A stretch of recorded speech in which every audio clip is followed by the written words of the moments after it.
Então chegamos a mais um programa Raiz Cast, dessa vez a terceira temporada, Diário Santa Maria, né? TV Diário, CDN, mas continuamos Raiz ainda.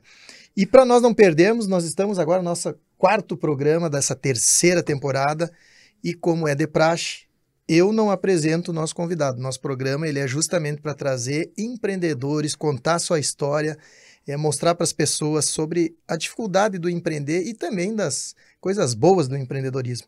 E o nosso convidado de hoje, deixo à vontade para a apresentação. Tudo bem, Rodrigo? É um prazer estar aqui contigo, poder a gente conversar um tempinho, né? Aqui, nos conhecemos há 24 horas atrás. É, um pouquinho já, e já estamos com um negócio encaminhado. Então é bom a gente poder participar com esse perfil, com esse programa, a gente poder contribuir em alguma coisa e conhecer um pouco mais aqui do negócio de vocês. Faltou a apresentação oficial, nome... Meu nome é Pedro Obino Neto, sou diretor no Rede Obino de Hotéis, a qual aqui a gente tem a nossa principal unidade, que é o Itaimbé Palace Hotel, né? Muito famoso, né? Em Santa Maria, Hotel Itaimbé. Exatamente. Fala para nós um pouquinho é natural da onde, Pedro? Natural de Bagé, a gente vem do varejo, né? A família iniciou os empreendimentos a geração anterior, meu pai, meu tio, no varejo. O hotel ficou uma parte do negócio, né? Veio-se com o tempo, iniciou lá em São Gabriel, com o hotel em São Gabriel, depois se adquiriu da Rede Charrua, na época que vendeu. Antes de nós entrar na questão hotel, quem é o Pedro? Como foi a infância do Pedro? Infância, um tempinho atrás, né? Sei lá, eu nasci em Bagé, morei em Bagé sempre, estudei fora, me preparei para a área, me formei em administração, pós-graduação na Getúlio Vargas. Também trabalho com pecuária, é um hobby, um trabalho, entendeu? É isso que eu ia perguntar, porque geralmente famílias mais tradicionais, Bagé, a pecuária está na... Pecuária, até tem a gente teve um êxito muito grande na área de pecuária. Hoje, um resuminho, assim, o rebanho nacional de pecuária tem 220 milhões de cabeças. Tá? Tem todas as raças, existe um julgamento de um campeonato mundial de eleger os melhores exemplares dessa raça, de todas. No Brasil tem 2 campeões mundiais de 2 raças. Um é da raça Brahma e o da raça Braford é um touro que a gente fez em Bagé, entendeu? Olha aí. Isso há 4 anos atrás, é um motivo de orgulho para nós. É uma cabanha? É uma cabanha da raça Braford, isso. Como é que é o nome da cabanha? Santa Helena. Santa Helena. Exatamente. Então que legal, premiação mundial hoje da raça. Premiação mundial do único touro campeão mundial da raça que tem Braford no Brasil, isso foi em 2017, até hoje é só ele. Chama Ponto Final o nome do touro. Que legal, né? Porque Bagé tem toda essa fama, inclusive até, se eu não me engano, o próprio Galvão Bueno também tem campo lá, tem né? investimento lá, eles têm uma vinícola e bacana. Hoje ele praticamente mora em Bagé, do lado ali, Candiota, né? Sabe que eu morei em Bagé de 96, 97 a 99, se eu não me engano. Não, um tempo lá. Fiquei uns 3 anos. Eu fiz o NPR, o oficiais temporário. E eu tenho uma dívida grande com a tua família lá. Eu tenho uma dívida grande. Eu até vou contar aqui, mas eu acho que o crime já prescreveu, não vai ter problema. Não tem problema. Não, acho que prescreveu já. Na época, quando eu tive em Bagé, antes de entrar na escola militar, foi no momento mais difícil que eu tive da minha vida. Eu morei quase que de favor, um amigo meu apartamento. Eu estava estagiando na prefeitura de Bagé, consegui um estágio, nem tinha um emprego, nem tinha conseguido um estágio, mas o meu foco era ir para oficial temporário, dentro do regimento, que eu fui morar lá, ficar dentro da Laranjeira. E o dinheiro só dava para o almoço e mal na janta, né? E um dia eu estou baixando a prefeitura do outro lado e o hotel da tua família fica na esquina da praça. Isso. E um dia desse eu baixei e eu não sei o que eu fui fazer, alguma coisa, fui pegar ali e eu olhei, tinha um café ali. Naquela época não pedia o número de quarto e nada. Daí eu olhei assim, na fome que eu tava, eu digo, eu vou sentar e tomar um café aqui. Daí eu sentei, tomei um café lá, levantei, fui embora, e eu digo, eu tô com essa dívida com a tua família lá, com esse café. Tá, mas tá bom. Era uma necessidade, já prescreveu. Mas eu lembro do Obino, dessa época aí, muito legal, em Bagé, quando eu trabalhava esse tempo.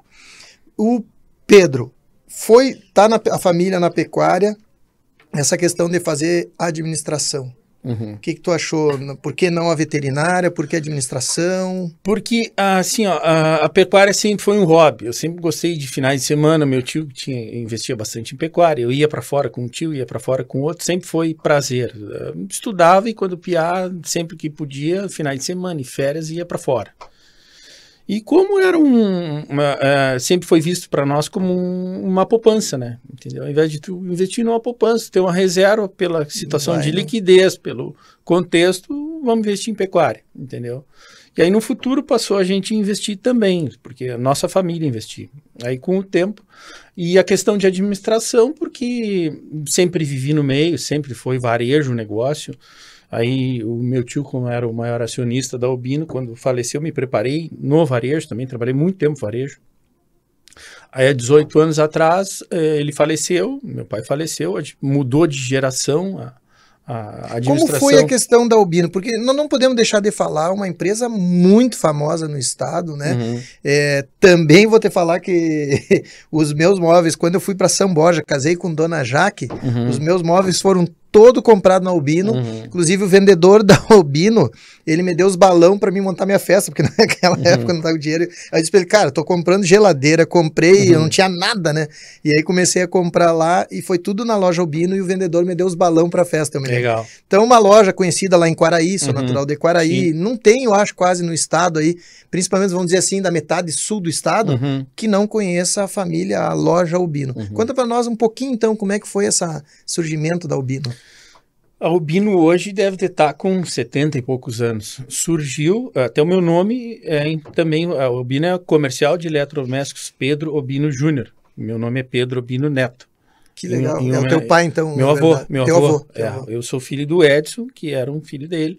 O Theo, que era o outro filho dele, irmão do meu pai, que era o maior acionista da Albino, que tinha o maior espírito empreendedor. E a partir disso, a empresa foi fundada com o meu avô, 70 anos atrás, e teve um impulso desde vender gás, desde revenda de carro. E aí teve na época um boom do varejo, onde começou a ter uma revolução, digamos que industrial, começou as pessoas terem acesso a eletrodomésticos e coisas, e foi se montando, surgiram as redes de varejo pelo interior do estado. Surgiram, tinha uma loja em Bagé, daqui a pouco pegava uma caminhonete, ia Dom Pedrito, um final de semana e vendia a caminhonete, vendia de produtos e voltava.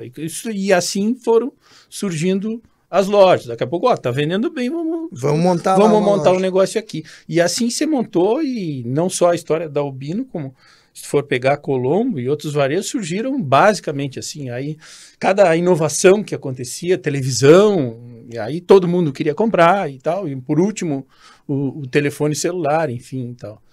Cada vez que tinha uma revolução de eletrodomésticos, nesse sentido, o varejo impulsionou e muito. Entendeu? E muito legal, porque tu vê 70 anos, volto a lembrar mais um assunto, tu vê como a Albino realmente, eu, por exemplo, em todo esse meu tempo de vida, tem alguma ligação em algum momento.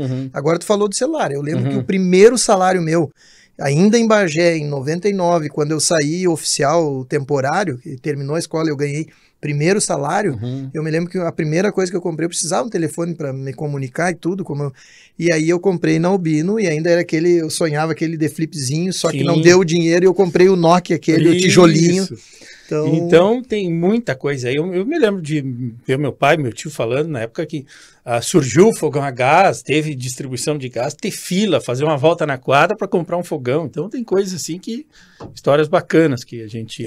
Eu acredito que tu deve ouvir muitas pessoas falando. Eu aqui já te falei 3 coisas linkadas ao Albino. Então... E muito. E até hoje, todo dia, a gente está afastado, fez assim, aí com o tempo, como eu te disse, mudou a geração. Teu pai passou para a geração dos filhos. Dos filhos, isso. Administração. Isso.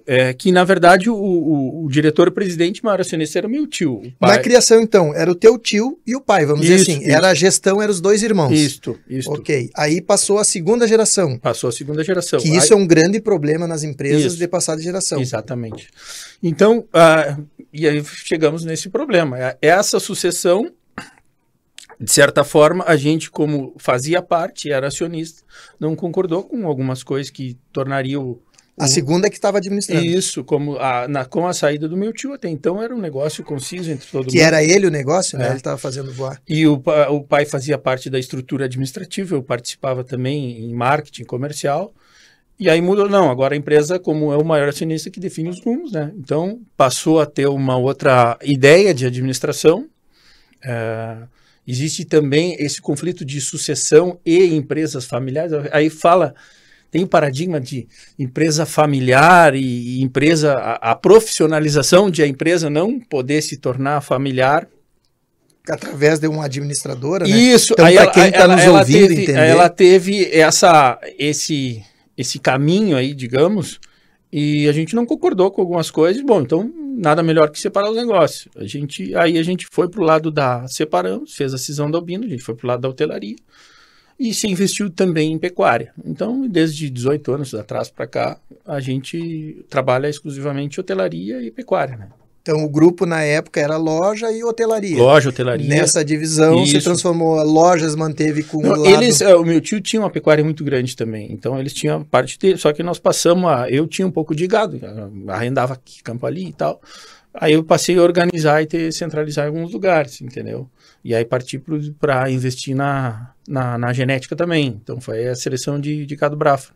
Então, hoje, a administração ainda segue, tanto na hotelaria como na questão, vamos dizer, hoje, dessa premiação, a cabanha também, né, com tudo isso, segue nessa tua geração agora. Isso. E a questão da loja... A questão da loja é com outra parte da família. Com outra parte da família. Para não ter aquela guerra... A outra sucessão, aí veio... Uma parte passou a ser administrada por outras pessoas, que aí teve um certo descompasso, depois veio meu tocaio também, Pedro Ernesto, filho do Theo, que é da mesma geração. Hoje ele toca o negócio, vem ajustando. Das lojas. Isso. Legal, tu vê que então, na verdade, está na terceira geração, né? Isso. Hoje, hoje que também quem coordena e o negócio conosco, a minha mãe ainda trabalha. Ainda trabalha. Isso, ela tem 75 e firme? E firme, e vai para um lado, vai para outro, pega a caminhonete dela e vai, sai para lá, sai para cá, e não tem muito, e não para, nem para parar. E eu acho isso bom. Até estava falando que ela tem a caminhonete, não, ela é híbrida, né? Não, a dela não. A dela é diesel, a gente ainda é ainda está no... Não, ainda tem que queimar petróleo ainda. Mas vamos mudar, a rede de hotel vai começar agora a partir para sustentabilidade, para o pessoal, foi aí que nós conhecemos. Exatamente. Até botar um parênteses rapidinho para as pessoas, eu sempre, no programa, eu dou exemplo, né, como que as pessoas às vezes perguntam, Rodrigo, como que tu conseguiu crescer com a empresa, saindo do nada e desses... É isso aí, network. Se vocês forem analisar, eu conheci ele ontem, o gerente dele, hoje nós estamos gravando numa sexta-feira. O gerente dele aqui do Itaimbé me ligou eu acho que na quarta-feira ou na quinta, informando sobre a questão dos carregadores elétricos, foi uma indicação do Posto Nel, e até o Posto Nel foi o primeiro posto no estado do Rio Grande do Sul a colocar carregador para carro elétrico de graça. Tem até hoje ali. E aí foi a indicação, o gerente dele fez o contato e disse, não, pode passar com o teu diretor, a gente conversa. Eu estava até em Porto Alegre ontem, a gente conversou de manhã um trecho, já surgiu essa aproximação, já veio o convite, né? Até porque, te confesso que eu queria mesmo essa entrevista, porque toda a história da família, não porque eu estou na tua frente e o que eu já contei, né? É muito legal tu ver da empresa isso. Então eu tinha essa curiosidade, digo, não, nada melhor que um programa para todo mundo conhecer. Então network é isso, gente. Foi uma manhã, uma ligação, claro que esse homem não é fácil, né? Eu gastei a minha lábia, o pessoal pede às vezes do curso de venda, eu fiz todas as técnicas possíveis para convencer o homem para estar aqui nesse programa, mas funcionou. E aí, então, hoje na administração hotelaria, como é que tu fez a administração, tá dentro da tua área. Como tu enxerga hoje essa questão, principalmente ver essa dificuldade da mudança que as pessoas às vezes falam, né? Segunda, é uma preocupação minha, segunda geração, minhas filhas já estão, a mais velha hoje está fazendo direito e não quer assumir as empresas, não quer estar dentro das empresas, o foco dela é concurso de juíza. A segunda, ela está focada no marketing e agora ela descobriu um talento, né, Julie, na área de designer, então não na administração, mas ela já descobriu esse talento e está lá dentro até porque eu cobro deles, né, 18 anos, tem 4 filhos, então 18 anos são obrigados a trabalhar na empresa e iniciar lá de baixo para aprender tudo nas empresas, é uma regra. Perfeito. O que tu vê isso passando para as pessoas hoje, essa questão daí trazendo a hotelaria, porque continua familiar, tá na terceira geração, vamos dizer assim, né? O que tu vê isso hoje, lado positivo, todo esse andamento de vocês? Só fazer uma parte ali do carro elétrico, de como a gente se conheceu. Olha como são os negócios, como é o mercado, né? Chegou hóspede lá e pediu para falar com o gerente. Olha, a gente tem carro elétrico, procura alguma forma de viabilizar, e eu digo, olha, a demanda é pedida é boa, vamos atrás. E aí eu conversei com o gerente, onde é que tem... aí liguei para o pessoal da Volvo, lá da revenda em Porto Alegre, e me mostraram 2, 3 equipamentos, me falaram de um aplicativo, não sei se foi eles ou se foi PlugShare. Me falaram do aplicativo para a gente se orientar hoje. Para a gente saber onde é que tem, então eu me cadastrei no aplicativo e pedi para o Rodrigo ir lá no posto e descobri, e aí foi que ele me ligou. Ele indicou. Então a gente, eu acho que é tendência de mercado, né? A gente tem que atender, Eu aposto há 5 anos atrás já na mobilidade elétrica. Muito, ela vai ter, tem muita o que crescer ainda. Embora eu te dou ainda que eu ainda sou um pouquinho... Ainda mantém receoso. O cara de Bagé é mais difícil. O cara lá em Bagé que eu acho que, por exemplo, se tu pensar que lá na Europa, a gente tem o nosso modal aí energético, ele é o que todo mundo conversa, todo mundo fala. Ele é o melhor possível, mais limpo, entendeu? Mas mesmo assim, pensa em botar luz em todos esses carros que andam por aí, entendeu? Tem que afinar para isso. Nós vamos ter que ir pendendo para isso. Mas tu sabe que o problema do Brasil não é geração, né? O problema do Brasil é distribuição. Aí está o grande problema. E aí vem a luta que nós temos, inclusive a Associação Nacional, que eu faço parte, brasileira para energia fotovoltaica, que o governo, em vez de incentivar, porque qual a diferença? Hoje, quando tu coloca, eu dou um exemplo, Camobi, que é meu bairro aqui, que eu moro em Santa Maria, quando eu cheguei aqui tinha muita queda de luz, porque a distribuição chegando longe, e quando puxava tudo. O que aconteceu agora, só eu já vendi mais de 60 projetos só nesse bairro lá, e tem uma estabilidade de energia. Equilibrou, porque distribui na rede. Exatamente, ela já está ali, ou alto consumo. Então, todas as indústrias que têm energia, ela já faz o autoconsumo instantâneo. As residências, elas ajudam nesse consumo das empresas, que é o maior consumo, que é o dia. Então, durante a noite, eles pegam o crédito, mas aí é só as residências, consumo menor. Então, nós temos a melhor geração limpa hoje, que é a solar. E o governo não faz incentivo. Se fizesse, eu te dou certeza, porque eu dou um exemplo como eu abasteço meu carro, procuro abastecer só durante o dia. Então, na empresa eu tenho carregador. Quando eu estaciono meu carro lá, eu deixo carregando. Então, eu estou sempre com o tanque cheio, que nem diz o outro. Raramente, como um exemplo, ontem que eu cheguei de viagem de Porto Alegre, que eu cheguei quase zerado de bateria, acelerei mais ontem, vim mais rápido, e aí eu cheguei em casa, como estava um pouco mais fraco, eu abasteci um pouco de noite para não deixar a carga baixa. Mas, se não, eu abasteço só durante o dia, na empresa. Então eu te digo, se trabalhar muito com solar hoje, colocando nas residências, nas indústrias, nós temos a capacidade suficiente de agora, aí vem o medo de que a turma lá o sol já está pegando taxa, né? Já, eles fizeram essa nova taxação aí. Tem taxa de sol aí, eu também a gente está instalando para os hotéis aí, tá num processo de implantação, pegou ainda a legislação antiga. Que bom que eu cheguei bem na hora, Júlio. Olha, ao vivo nós vamos fazendo os pré-negócios, ó, tô aí. Né? Esse aí já está finalizado, mas não vou fazer outros, já vou fazer porque a gente investiu numa área lá porque são 2 operadoras, né? Tem a Equatorial lá e a RGE. Sim. Eu tenho que gerar aqui para os hotéis da Equatorial. Daqui, e para lá em Bagé eu tenho que gerar lá. Então, a gente sabe que é a primeira usina autogeradora do estado do Rio Grande do Sul. Eu tenho essa coisa da solar porque eu fui uma das primeiras empresas do Brasil, umas 30. Eu apostei muito. Se tu olhar minha história dentro do arroba ali, convido a todos, vocês estão aí, @careca Rodrigo Correia, vocês vão ver que fui uma das 30 primeiras empresas do Brasil. Hoje nós temos mais de 5.000 projetos executados. E a maior usina do Rio Grande do Sul foi nossa e a primeira autoprodutora, que é da empresa Mercor, de Santa Cruz do Sul. Então é um processo bem mais difícil e a gente fez dentro desse processo. Então hoje a nossa empresa está preparada, e eu estou fazendo a venda aqui para o homem, né, gente? Tem que apresentar. Mas a empresa hoje é preparada para grandes projetos. Então, como eu te disse, eu estou finalizando a implantação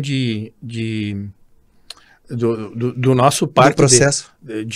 Para que o hotel seja 100%, toda a energia consumida nos hotéis seja gerada por solar. E para tu ter uma ideia, a segunda principal despesa num hotel é a conta de luz. Hoje é a primeira folha de pagamento, segunda é energia. Todas as empresas prestação de serviço é isso.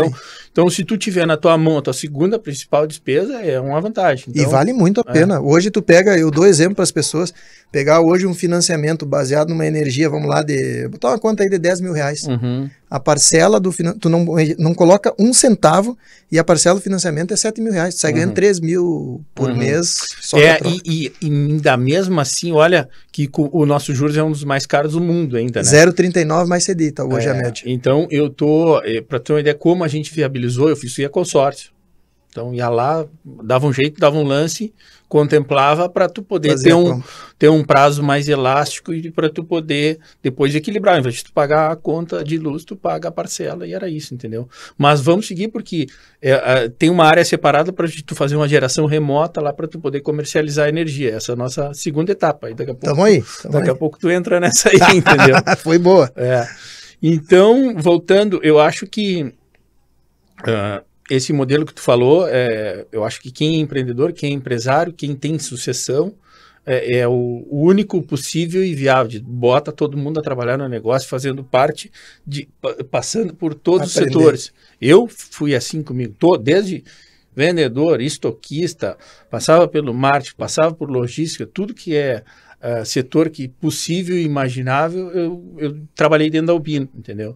E cobrado o dobro dos outros, porque tu tem que ser o exemplo. É entendeu? Mais, né? Os filhos reclamam, tá aí, né, Júlio? Daí reclamam que tu cai em cima. O dobro, coisa que tu não tinha nada que ver, daqui a pouco tu tava ouvindo. Tá ouvindo, mas como é que... Não, mas não é... Não, mas não o fulano não fez... Não interessa, tu é o exemplo. Tu tem que estar lá... É assim, não é, Júlio? A Nath lá ouve as gurias. Então, e ainda tinha outros temas familiares que alguns não estavam no processo, ficava pior ainda, entendeu? Mas não tem outra forma. Não tem outra forma. Porque tu pega o criador, por exemplo, eu criei a empresa. Eu sei de cabo a rabo todos os detalhes da empresa. No momento que uma das minhas filhas ou meu filho assume, se ele não souber isso, ele não tem como. O conhecimento de todos os setores é o que faz o negócio ir para frente. E uma coisa é tu chamar alguém responsável para conversar contigo na tua sala. Não é a mesma coisa de tu ir lá onde o cara que está operando aquele determinada atividade, tu ir lá, tu vai sentir, muda todo o negócio se tu fizer isso. Tudo. A questão de tu circular e andar por tudo e aonde as coisas acontecem, às vezes o teu negócio já começa a ter alguma representatividade, vai tu olhar na ponta onde as coisas acontecem. Eu sempre digo, né, eu na minha sala eu sou visita, é o lugar menos que tu vai me achar. Exatamente. Agora, nos setores direto, principalmente em marketing, eu adoro ir pro marketing para desestressar. Com certeza. Eu vou no comercial, vou no financeiro, vou lá, mas vou com a equipe das instalações, vou no chefe da logística, mas aí eu vou pro comercial para desestressar. O marketing, eu adoro estar lá no criação, né? Eu adoro estar na criação. Bacana. Mas falando aqui, antes de nós seguirmos a questão, agora entrarmos nos hotéis, administração, porque eu gosto dos programas, para entender como funciona o hotel, como é que é as dificuldades, isso é muito legal. Eu aprendo muito aqui sobre os conteúdos. Eu tenho aqui, eu queria que pegasse essa maiorzinha aqui, a do Vinho do Padre. E até falando lá em Bagé, a Guatambu aqui é uma propaganda. A Guatambu fui eu que fiz a correção do sistema deles, sim. Que bacana. O segundo e a ampliação. Foi um dos primeiros a investir ele foi um cara que fez muita propaganda no estado. Ele apostou muito. E eu até tenho o privilégio do segundo sistema dele, a correção e a finalização. Isso é um presente. Vinho do Padre, esse aí diz que salva, né? Esse aí salva a alma daquele da... Só que a diferença desse aí, ele não é um vinho Gran Reserva, tá? Ele é um vinho artesanal. Eu achava que ele era um vinho colonial, mas não, é um vinho artesanal. O colonial diz que tem um pouquinho de água.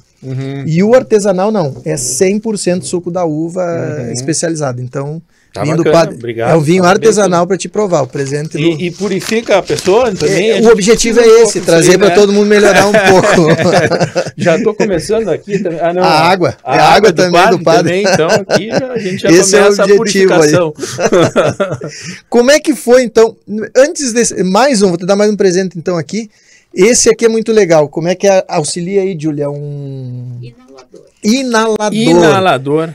Principalmente se tem problema de rinite ou até está um pouquinho bloqueado. Tudo que tem rinite eu tenho. Então, esse serve para zite, então já comecei a gostar dele, entendeu? Esse realmente é muito bom, produto totalmente natural. É daqui de Santa Maria? É daqui de Santa Maria e ela é especialista principalmente na questão de óleos essenciais.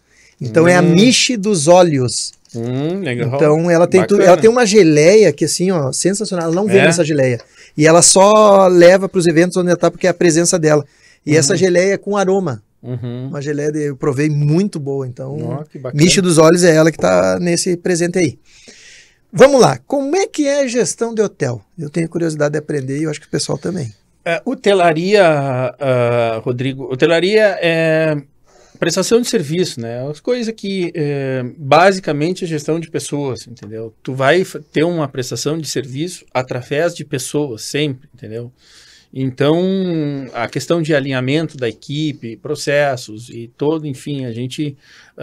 e ela é um reflexo de como está uma temperatura da economia, né? Entendeu?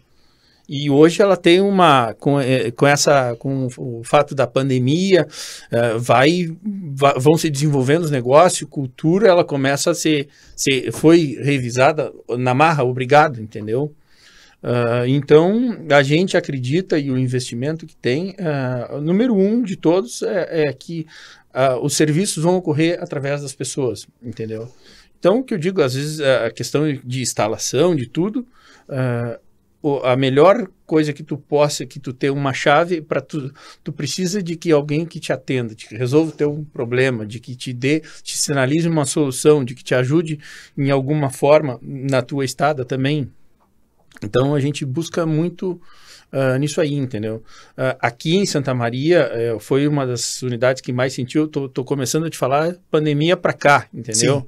Porque eu acho que tem que até aqueles programas de como vivem, o que fazem, o que comem, da onde aquele programa da Globo, porque como vivem pessoas que vivem de eventos que ficaram 2 anos ali já no mercado. Eu tenho entrevistado, sabe, muitas pessoas, entendeu? Ali, e muitas das empresas que passaram aqui, tu sabia que foram criadas quase que chegando a pandemia e tiveram um rombo com a pandemia. A maioria, assim, ó, das empresas são menos de 5 anos para cá. Então, a pandemia chegou afetando quase todo mundo. A pandemia virou os negócios para nós, entendeu?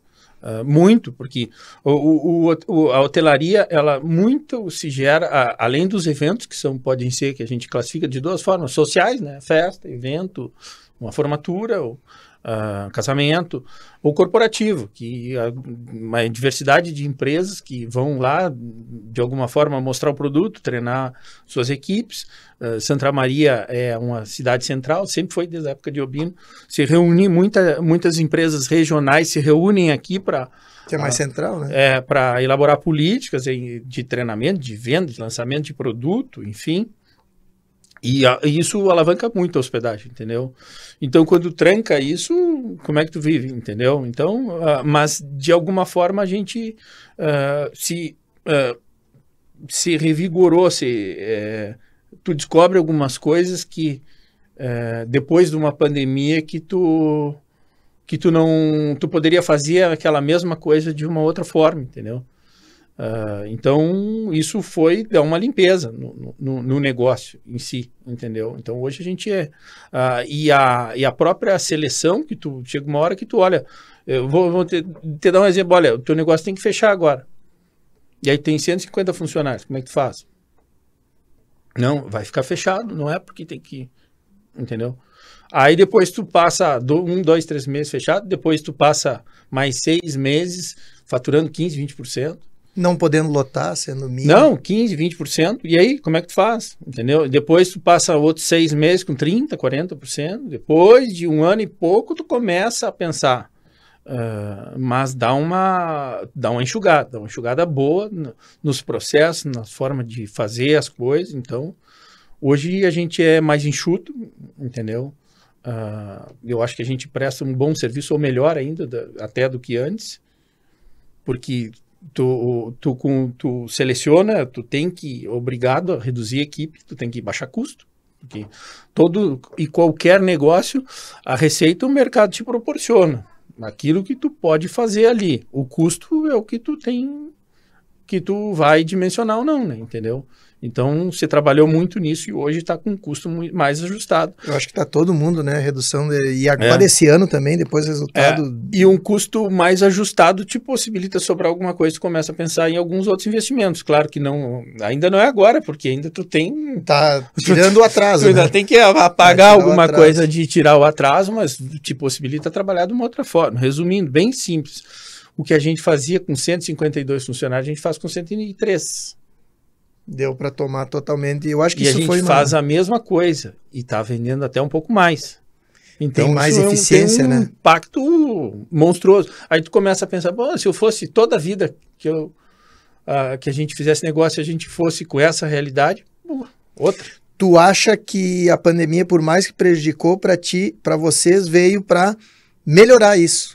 Tu acha Não, que ela teve um lado positivo? Porque tu aprende de algumas... Né, foi na marra, né? Apanhou tanto e... Na obrigação. Olha, eu não tenho como fazer. Eu tenho que fazer, entendesse? Quando surge isso na tua frente... Porque muitas vezes, olha, a gente precisa fazer tal coisa. Quando tu é prestador de serviço, não tem gente. Daqui a pouco, aí tu... Não, então contrata um para isso aqui. Daqui a pouco tu contrata outro para isso aqui. Hoje o desafio é tu manter no que tu tem e ser melhor, entendeu? E quando te obriga, olha, não posso, não dá, e aí tu cai tu fica numa divisa ali que não dá, eu vou fazer como eu posso, e te obrigou e pronto, entendeu? E isso é um lado positivo, né? Porque também, só para as pessoas que estão nos ouvindo ter uma noção, vamos pegar assim, ó, só para vocês terem uma ideia, de 150 a 103. Vamos botar 50, tá? Um número justo para as pessoas entenderem. 50 multiplicado, salário mínimo, tá, pessoal? Salário mínimo, vamos botar média 1.500, um pouquinho mais salário, 1.500. Isso significa 3.000, tá? Só para as pessoas entenderem, uma conta simples. Um funcionário custa 3.000, pagando a média um salário mínimo aí, R$1.500. Multiplicado por 50, por exemplo, olha uma folha dessa, 150 mil. Vocês entenderam? 150 mil de custo. O quanto um empreendimento tem que rodar. Isso nós estamos falando só nessa diferença de pessoas. E é isso a importância de entenderem que o empreendedor no Brasil, ele é o herói. É o empreendedor que gera emprego, é o empreendedor que traz o crescimento do país. Não é a política, não são os políticos, é os empreendedores. É essas pessoas que deveriam ser mais reconhecidas. É isso quem gera, porque a maioria dos empreendedores, olha o que eu estou falando aqui, são pessoas pequenas, empresas pequenas. 70% dos nossos empreendedores são empresas pequenininhas. Empresas que geram 2 empregos, 3 empregos. Então, isso é muito importante no país. Nós aprendemos o quanto tem que ser valorizado quem arrisca. Porque todas as pessoas arriscam tudo para botar um negócio. Ah, mas hoje uma empresa grande, posso tanto falar aqui a parceria, ou o Albino, mas teve um começo. Teve alguém que apostou, que arriscou, que fez, em que, desculpa, em vários momentos tem dificuldades. A pandemia veio e deu uma dificuldade gigante. Se tu não administra, não faz, não teria sobrevivido. Sim, com certeza. Tem algum momento que tu pensa e tu olha e diz assim, pô, vou desistir, não dá, larguei tudo porque... A única coisa que tu não pode fazer é isso. Tu não tem opção. Não é? Tem a opção de vou desistir. Foco, fé e determinação. Vambora, não tem outra forma. Eu vou desistir e aí, entendeu? Não tem como. Vou viver de quê? A família apostou tudo aqui, é isso que... Algumas vezes te dá essa sensação de tu pensar isso na condição macroeconômica do Brasil. Quando pensar em política, quando pensar em judiciário, entendeu? E a gente se mata porque, olha aqui, ó, tudo que tu comprar ou vender no Brasil é que as pessoas não têm ideia do que elas pagam de imposto. Senão já tinham fechado Brasília lá, entendeu? Porque tu gastar R$10, tu vai pagar praticamente 4 para o governo. Querendo ou não, achando que tu tá pagando imposto ou não, não interessa, vai pagar. Seja ele governo estadual, federal, municipal. E aí tu olha o que é feito com esse dinheiro, entendeu? Dá uma tristeza, né? Pelo amor de Deus. Não. E nós somos um país muito rico, nós temos tudo, é isso que as pessoas têm que entender. O Brasil, ele produz tudo. O Brasil quase não precisa depender de ninguém, pelo contrário, né? Se eu não me engano, os números, nós estamos falando aqui que 30% da população mundial depende do Brasil para se alimentar. Então, sim, e assim, ó, e a gente tem, chega a ser piada, não me lembro que a área produtiva agrícola do Brasil Eu acho que é 20 e poucos por cento, se não me engano. A gente é tudo isso com, se não me engano, 20 hoje, e poucos sabe por cento. que no deslocamento que eu vinha hoje com a Júlia ali, agora pegamos a coisa, eu falei para ela, Júlia, olha uma coisa importante. Olha o quanto de árvore nós temos, olha tudo que... E o Brasil, as pessoas querem, o mundo quer que o Brasil sustente o mundo ambientalmente, não se dá conta. A nossa produção da nossa área é bem pouquinha, nós temos suficientemente área de árvores no Brasil, suficiente para tudo.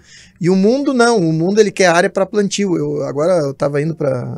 Tem uns negócios que nós estamos vendo num país, o maior problema da solar deles lá é porque eles não têm área para colocar, porque a maioria da área deles ficou em plantio, porque eles têm área pequena, e eles não têm nada quase de árvore, de mata, é tudo para plantio e não consegue nem ter pouco de área para botar solar, porque é tudo focado no plantio. Sim. Então, esse é o exemplo. Os caras estão vindo aprender no Brasil a tecnologia da eólica em cima do mar, né? Estão vindo aprender aqui, né? Lá fora. Eu entrevistei o Mardônio também, ele tem uma empresa e ele disse que a própria tecnologia de agrícola do Brasil, a maneira do manejo, o Brasil está ensinando o mundo também, dando aula de manejo. E tu olhar, parece que 66% do território brasileiro tá igual quando o Cabral chegou por aí, né? Entendeu? Tá que nem quando Deus inventou o mundo, 66%. Entendeu? Se for olhar em país desenvolvido, é 1, 2. É o que eu sempre falo, né? Nós estamos, e nós brasileiros temos que aprender a nos valorizar, nos incentivar a fazer isso. Hoje nós estamos numa situação muito complicada, muita divisão, então a gente tem que pensar nisso. E o programa, geralmente eu trago as histórias para as pessoas entenderem que todo mundo tem uma história, tem um sacrifício, e é isso que nós precisamos. O brasileiro, ele precisa de união e precisa de, vamos dizer, muita fé e foco, né, dentro do que a gente faz. Mas voltando então na questão hotelaria, eu tenho uma curiosidade. Como é que é essa gestão ali? Porque chega cliente, sai cliente, desde limpeza, café, é uma logística bem... É uma logística, tem um serviço prestado por trás ali que tem muita coisa que tem que estar redondo. A gente sempre fala para a equipe que é como tocar uma música, né? Não adianta tu chegar ali, a tua primeira experiência com recepcionista, que teve a pessoa que participou da limpeza desde as áreas sociais, do apartamento, do serviço prestado, na própria habitação ali no apartamento, da questão de água, da questão de internet, questão de café da manhã, tem muitas coisas que por trás geram um serviço que tem que estar redondo. A tua experiência vai ser, se tiver alguma coisa que não funcionar, é mesmo que quando tocar uma música, tá o cara da bateria indo para o outro lado, não vai fechar, entendeu? Então, essa sincronia que faz a diferença com as equipes, entendeu? E como é que se diz? O processo, né? O processo tem que estar redondinho. Tem que estar redondo. Gera a tua experiência que no final das contas tu vai, querendo ou não, tu faz uma avaliação daquela experiência, se ela é boa ou não, se tu recomenda ou não. A gente tem uma campanha para indicação, para comentários em redes sociais. Falando sobre isso, qual a história mais inusitada que tem de algum cliente assim? Tu lembra algum? Tem milhares. Onde mais a gente vai aqui, a gente sai daqui para São Borja, o roteiro sai Bagé, vem para cá, e a gente daqui vai para São Borja. Então, tu vai 300 quilômetros viajando, começa tu vai fazendo planos e discutindo dia a dia e muita coisa, né? E eu digo, e que a minha mãe, elas já estão e a Elaine, que é a nossa coordenadora aqui dos hotéis, elas já estão há mais tempo, então tem muito mais histórias. Tem algumas que não dá nem para tu comentar. Mas algumas, assim, nós estamos curiosos, alguma que tu lembre aí? Tu quer ver uma coisa, por exemplo, uma hóspede, moradora do hotel de Bagé, na época estava até acho que o Thiago Lacerda hospedado lá, né? E ela era moradora no hotel, entendeu? E aí pediram alguma coisa lá e ela falou com a moça que iria prestar o serviço de levar de alguma coisa no apartamento para poder ir lá só para ver o Thiago Lacerda, entendeu? Claro que não foi como se fosse uma camareira, digamos assim. Ela pediu para substituir. Ela exatamente isso. E conseguiu? Conseguiu. Isso foi um problema. Isso foi um problema. Entendeu? Mas, enfim, tem coisas que tu olha e acha que é bacana, assim, ó, tu te dá mais esperança. Por exemplo, um hóspede lá em Bagé se hospedou e foi no evento, numa cabanha de cavalo crioulo lá e deixou uma caixinha, acho que de charuto, uma coisa. Tia, O cara parece que tinha como 20 mil dólares na caixinha, não sei quantos mil reais, não sei quanto, e a camareira achou aquilo ali e entregou para gerente. Entendeu? E pá, e agora? De quem é? Ah, não, apartamento tal, e não sei o que, não sei o que. Achou, descobriu que é, ligou, o cara achou, e o cara, pá, tu imagina?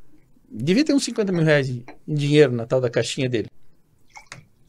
Aí tem umas coisas que tu acha bacana, né? E até na questão do funcionário, né? Que aí tu vê que realmente vale a pena apostar nas pessoas. Sim. Por mais que nós nos decepcionamos, né? Eu sempre digo que as pessoas são que nos fazem erguer e as pessoas fazem nos derrubar. Uhum. Então, muitas vezes tu tá tão decepcionado do ser humano, achando que...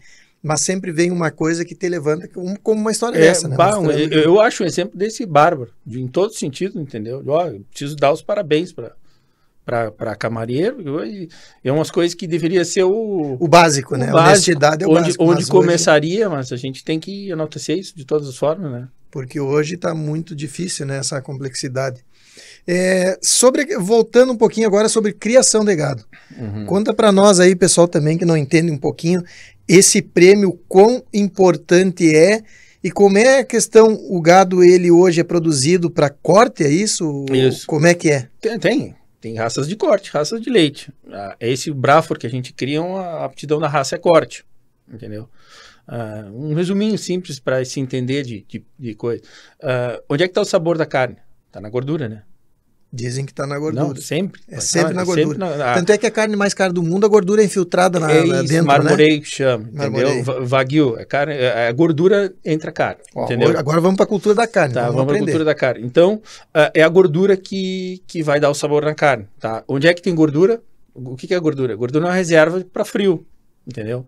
Então, qual é o gado que tem gordura, que é o gado, se a gordura é uma reserva para frio, é o gado de frio, o gado europeu, entendeu? Então, qual é as duas raças que são as melhores de gordura, de produtividade de carne? Angus e Hereford, entendeu? O Angus, aí tem dois perfis de criador. O gado é o brinquedo de quem está fazendo ele por trás. Então, tu ouve muito falar de Angus, porque o criador de Angus é um cara empresário que foi investir no campo. Qual é o mais barulhento? Hoje está na moda Angus, né? Carne de Angus. Por isso. E aí eu falando era um morador nosso lá, o João, que é técnico da Embrapa, eu digo, por que no mundo o barulho em cima do Angus? Porque quem brinca com o Angus é o empresário, que é um cara barulhento. Faz marketing. Faz marketing. É o cara que tem um negócio, tem uma indústria, quer investir no campo, vai lá comprar o estante. O que eu vou fazer? Botar Angus.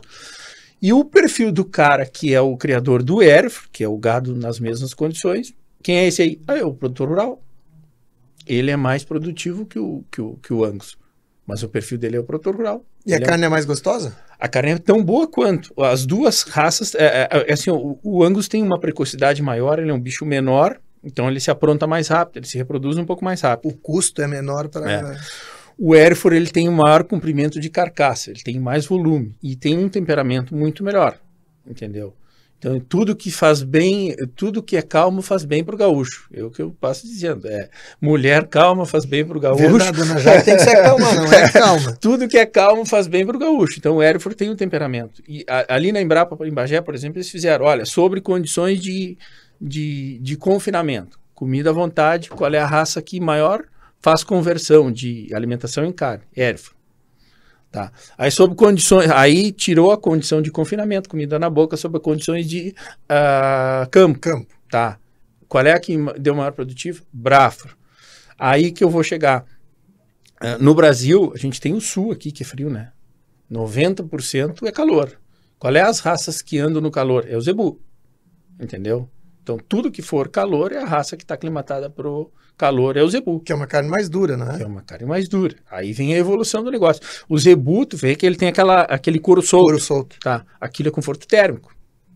Tu não vê um bicho europeu com couro solto. Entendeu? Então, o zebu tem couro solto. Então, o zebu, ele, pelas condições mais agressivas de carrapato, o couro dele é mais duro, carrapato, enfim, de adversidade, de clima, de tudo, ele tem rusticidade. Então, o que os caras fizeram? Cruzaram o zebu no Hereford, que gerou o Braathor.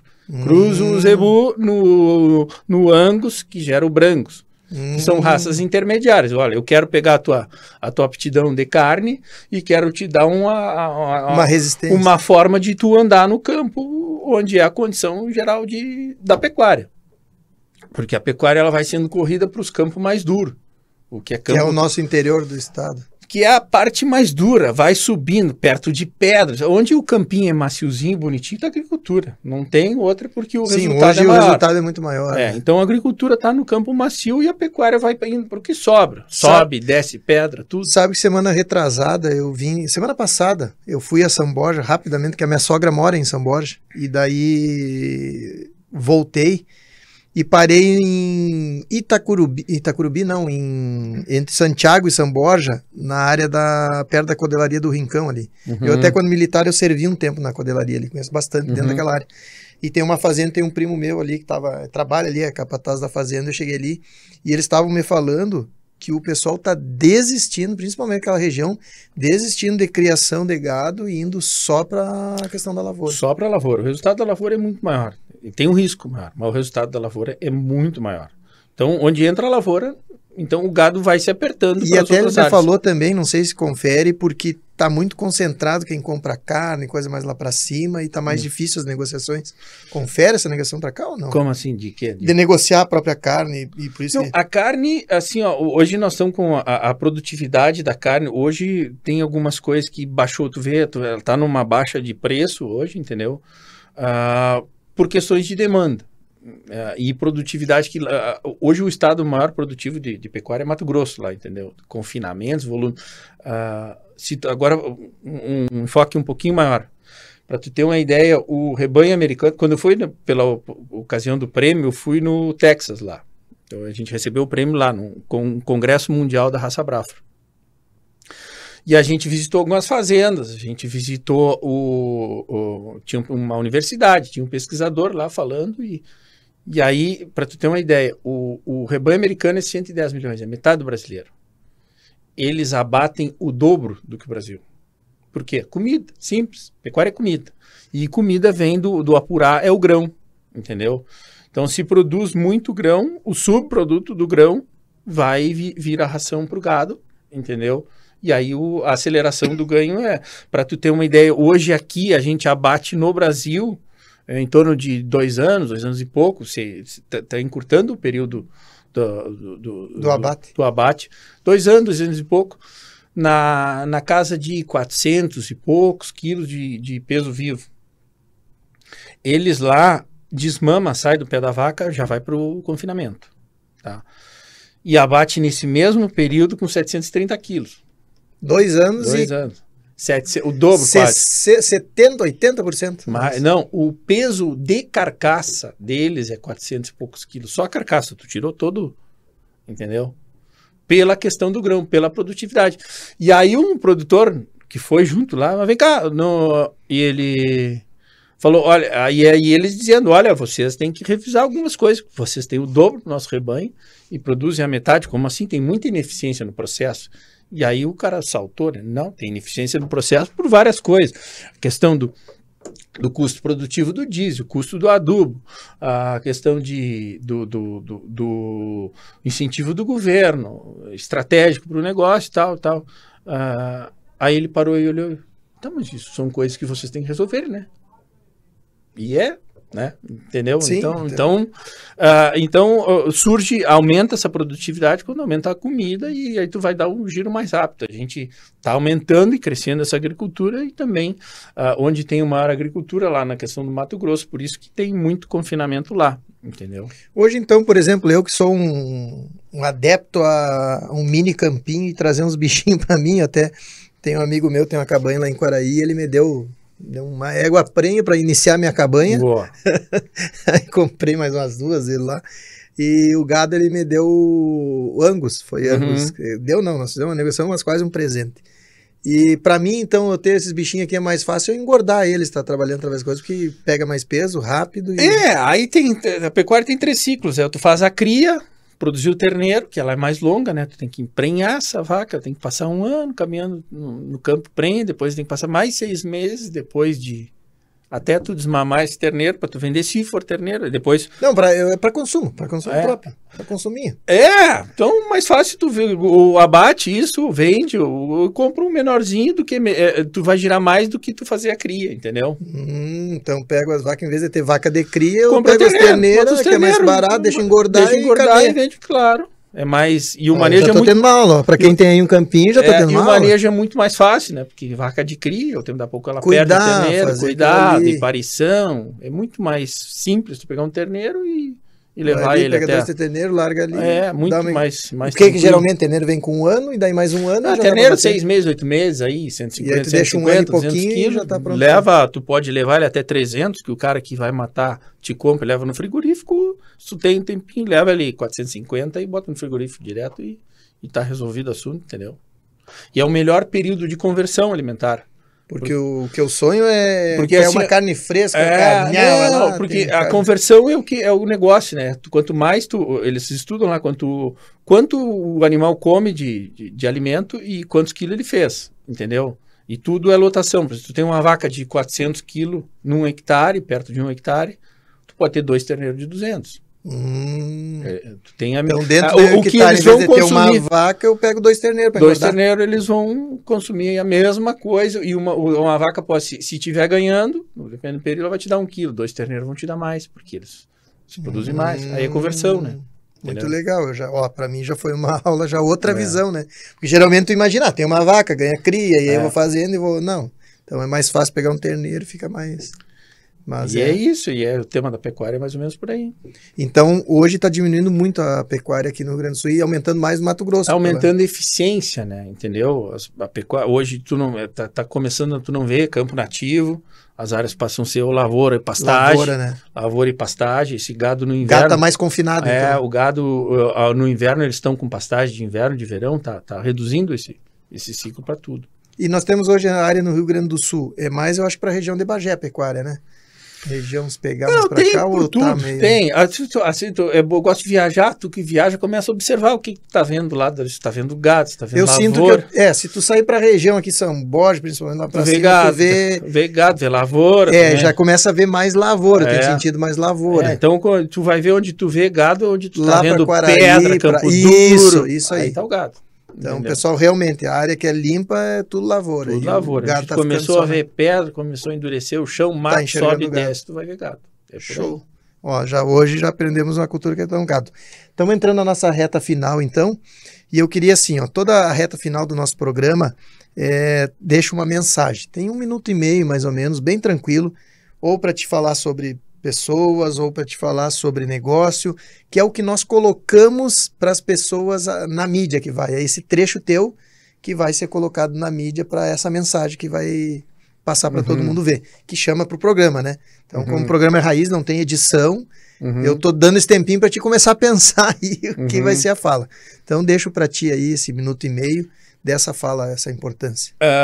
Em termos de mensagem, de encerramento, digamos, da conversa, eu acho que nós falamos até muito pouco em hotelaria, falamos de alguns ajustes de serviços, de coisa. Eu gostaria de passar uma mensagem basicamente direcionada aqui à nossa equipe.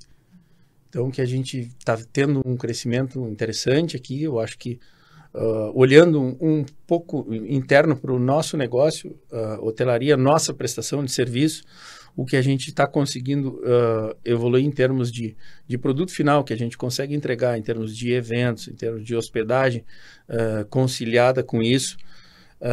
A gente está evoluindo muito nesse sentido e basicamente através das pessoas, entendeu? Então, esse é o que eu acho que eu acredito que o nosso negócio e qualquer um outro a gente consegue desenvolver através das pessoas. Então, acho que não tem nenhuma outra forma de... A gente pensa em automatizar muita coisa, a gente pensa em evoluir processo, e isso faz parte do contexto, mas eu acho que esse contexto sempre é feito através das pessoas. Então, se tu vem passa um tempo e tu bate fotografias do teu negócio, de fazer uma análise de o que tu conseguiu avançar em alguns aspectos, sempre tu implementa ferramentas e processos, mas a gente sempre acaba ocorrendo as coisas através das pessoas, e principalmente prestação de serviço, entendeu? Então, eu acho que esse é a forma que a gente está conseguindo esse êxito. Eu acho que todo mundo que está conseguindo algum tipo de êxito não tem como não estar usando essa linha de raciocínio de negócio, entendeu? São pessoas que formam os nossos negócios, né? E a gente, embora existe o contexto externo que não está na mão no gerenciamento de ninguém, né? Nosso, mas baixar a cabeça e trabalhar o melhor que puder, entendeu? E esperar que a gente consiga tornar esse país, com tanta oportunidade que tem, ir para o lugar dele, né? Eu acho que eu acho que a gente está muito longe do que aonde a gente deveria estar. E é um início que tem a nossa região aqui. Se for ver Rio Grande do Sul, um tempo atrás, se dividia na região industrializada, lá para cima da serra, e a mais em desenvolvimento, digamos assim, pela questão da fronteira e agronegócio. Hoje esse agronegócio vem cada vez mais atropelando.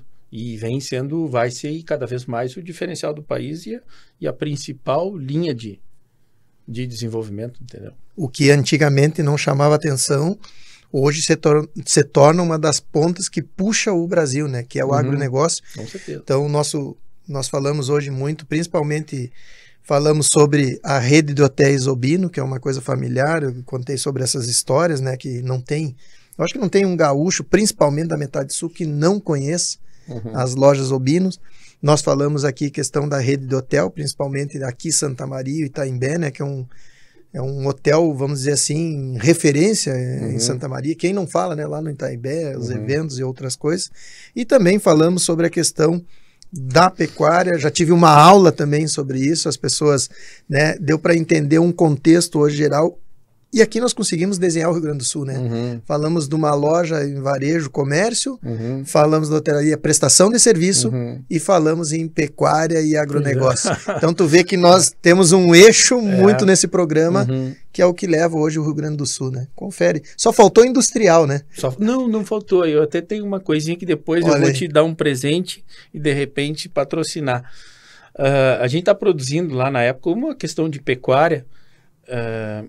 A gente está produzindo lá um doce de leite na época. Surgiu lá em Bagé uma empreendedora, na época que os negócios que ela fazia lá, minha empresa trabalhou nesse negócio, Cabanha da Maia chamava, e ela é uma pessoa que tinha os produtos que ela desenvolvia, tinha que ser extremamente saudável, não poderia ter nada de conservante, nada disso, nada daquilo, e tudo que ela fosse fazer tinha que ser o melhor possível, que não existisse nada parecido no mundo. Minha esposa trabalhou um tempo lá e ela tinha um tambo e montou... Não, agora eu vou industrializar isso aqui. E montou um doce de leite lá. E aí ela trouxe uma pessoa que até é de Bagé, depois eu descobri, do Uruguai, que dava assessoria para os laticínios lá, o Eduardo, Lapatai e outras coisas, me monta um doce de leite. Que não tenha nada de conservante, nada, glúten, nada. Eu só quero doce de leite aqui, o mais natural possível. Com o tempo eles fecharam os investimentos e a gente ficou com esse negócio, com essa possibilidade e desenvolveu, conversou com o Eduardo, começou a montar e eu comecei a industrializar isso aí lá. Aí vem a ideia do leite, produzido com leite de rebanho Jersey, que é o mesmo negócio da carne, né? Qual é a carne que é boa? A carne que tem gordura. Qual é o leite que é bom? O leite que tem gordura. Mesma coisa. Entendeu? Que é o leite de rebanho Jersey. Então ele dá outra pegada. E desenvolveu esse doce de leite, a gente começou a fazer lá no hotel e estou começando a devagarinho colocar ele no mercado. Vou te dar um de presente aí, se quiser, até... Tá gravado, né, Júlio? Não, com certeza. Até quero fazer parte desses patrocinadores. Daqui dos e claro, é isso que eu ia falar agora com a questão então, tu vê que olha, se tu gosta dos uruguaios, se tu acha que tu vai provar, tu vai ver que tu vai comer uma coisa... Lá no hotel já é produzido, aqui no hotel... Não, lá eu produzo no hotel de Bagé e trago para cá, comecei. A rede toda tem, né? Fala para nós aí também, eu vou, antes de tu falar, só vou mais um presentinho, isso aqui é muito legal. A Viver Mais Suplementos, eu achei quando ela me veio, a Liliana trazer, que Mais Suplementos era só para quem fazia academia, né? Exatamente. Claro. E hoje... Como é o marketing vincular as palavras a um negócio. Isso, a Viver Mais Suplementos. Eu achei que era isso. E hoje eu tenho dito para as pessoas me perguntam, Rodrigo, como é que tu toca 5 empresas, como é que tu faz essa coisa? Às vezes, quando eu tô muito meio cabisbaixa, aquela coisa assim, ela tem um suplemento muito natural e muito legal, sabe? Que me reativa e é muito legal. Essa é a ideia de coisa. Viver mais suplementos. Tu tem que comer coisas que te tragam saudáveis e que te recupere. Que te recupere, que sejam saudáveis, com sabor e saudáveis. E esse presente que ela dá aí é justamente para... Eu não sei se ela tinha falado que eu estava com mau hálito. Isso aí é totalmente limpo, vamos dizer assim. Ó. E exatamente. E se tu tá com aquela ardênciazinha na garganta, também ajuda muito. Tu bota um pouquinho aqui ou pinga uma na língua. Agora na gravação anterior, o Fazolo, ele botou um monte, eu disse, uma gotinha. Daí ele botou um monte, ele... refresca mesmo. Então ele é para isso aí. Isso, com certeza. E eu sempre erro, né? Mas é Viver Mais Suplementos. Mas então tá, chegamos ao final, é isso aí, Julie? Estamos dentro do final esgotado. Agradeço muito pela tua visita aqui, muito legal. E a última pergunta antes de encerrar, já existe a geração bisneto ou não? Não já, tem nenhum com nome bisneto? Tem dois. Nome bisneto? Nome bisneto não. Pedro terminou, porque tem um monte de Pedro. O meu primo é Pedro também, então os meus... Terminou no neto. Os meus são a Mariana e outra é a Ana Helena. Que show. Então te agradeço a tua participação aqui e encerro o nosso programa com a nossa velha frase. Fiquem com Deus.